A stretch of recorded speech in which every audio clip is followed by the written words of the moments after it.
week, I murdered a rock, injured a stone, hospitalized a brick. I'm so mean, I make medicine sick.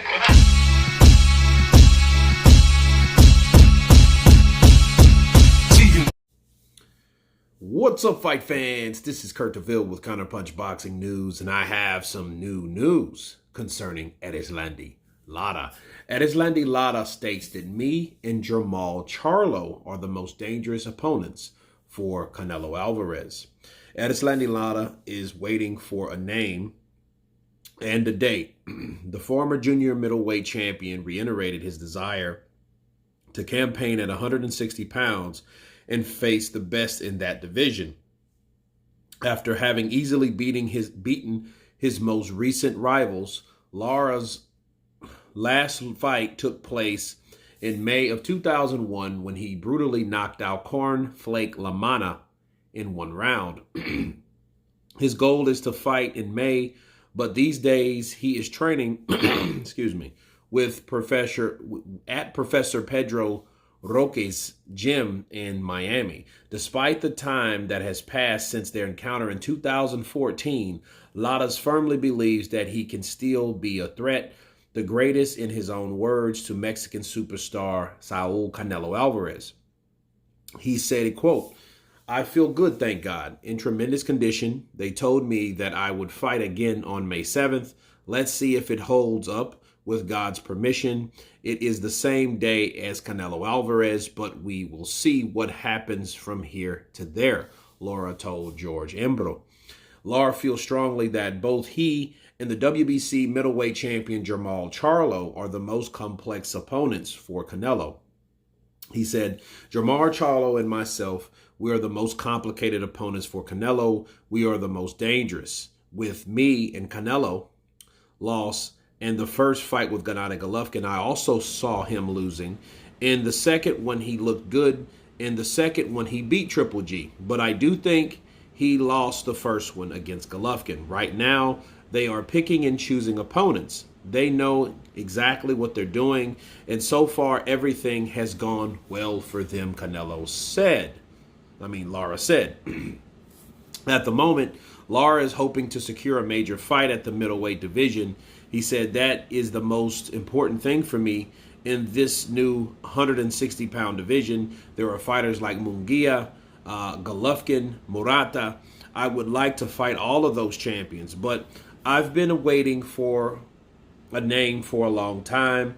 I have been in the camp in Vegas for a long time, to Miami to train with Professor Roque, whom I have known since my time as a youth in Cuba."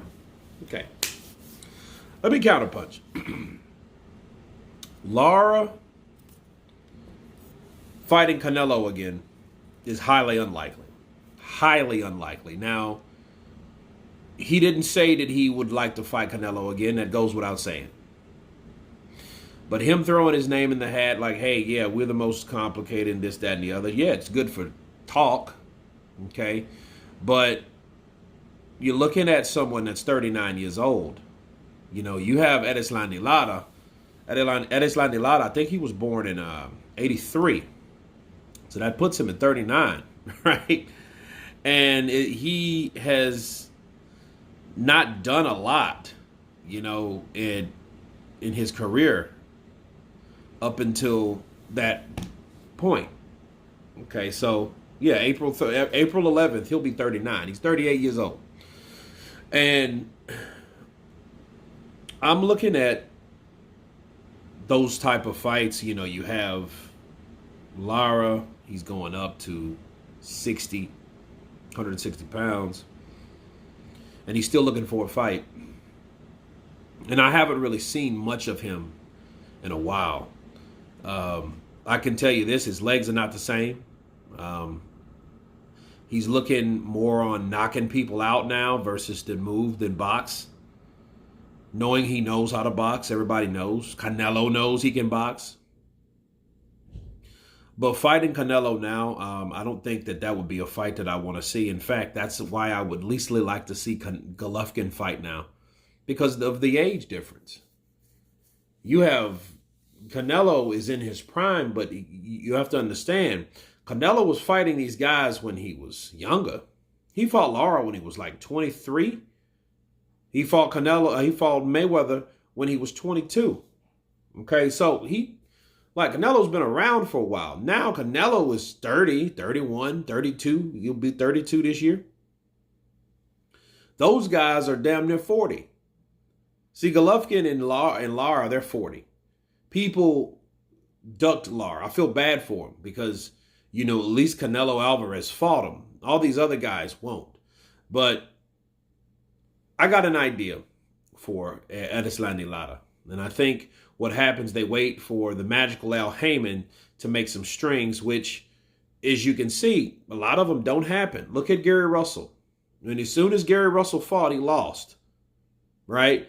So a lot of these times, I think they wait these fighters out. They give them bullshit fights.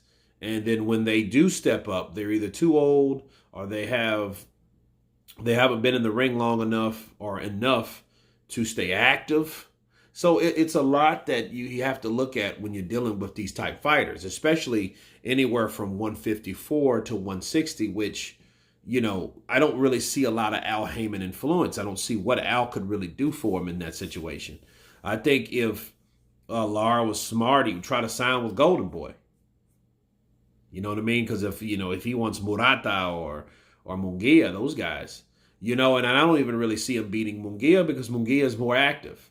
Munguia throws punches, bro. A lot of people understand that when you throw punches, that gives you a race in the, a pony in the race, right? It gives you that opportunity to win because someone like Lara, he's not trying to throw a bunch of punches. He's working on accuracy. So you might have 1, 2, 3 good punches that round compared to 12 grazing rubberneck punches from the other fighter, and the other fighter will take the round. So my thing about Erislandy Lara and Jermall, if he feels that way, those guys should fight.